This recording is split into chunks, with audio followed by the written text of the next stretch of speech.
بسم الله الرحمن الرحيم. عن ابي هريره رضي الله تعالى عنه قال قال رسول الله صلى الله تعالى عليه وسلم من لم يسأل الله يغضب عليه رواه الترمذي. نبی کریم صلی اللہ علیہ وسلم نے ارشاد فرمایا، جو شخص اللہ سے سوال نہیں کرتا اللہ اس سے ناراض اور ناخوش ہوتا ہے۔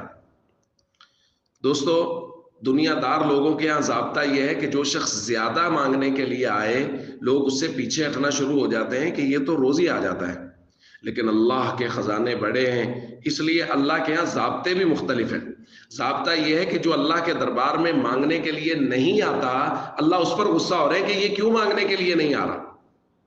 تو ہم سب کو چاہیے ہم اپنی ضروریات کو اللہ کے سامنے رکھیں، چونکہ ہمارا تو یہ عقیدہ ہے کہ ہماری ضروریات کو پورا کرنے پر قادر صرف اور صرف اللہ کی ذات ہے۔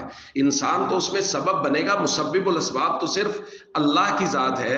اگر ہم دعا نہیں مانگیں گے ہمارے دو نقصان ہوں گے، ایک تو ہماری ضروریات نہیں پوری ہوں گی جو ہمیں اللہ سے مانگنی چاہیے، اور دوسرا اللہ کی ناراضگی بھی شامل ہو جائے گی۔ اس لیے ہم سب کو چاہیے دعا کا معمول بنائیں، خاص طور پہ رمضان المبارک کی یہ بابرکت ساعات ہیں، اس میں روزانہ کی بنیاد پہ وقت نکال کے 10 سے 15 منٹ دعا مانگیں اور اپنی تمام تر ضروریات اللہ رب العزت کے سامنے پیش کریں۔ السلام علیکم ورحمۃ اللہ وبرکاتہ۔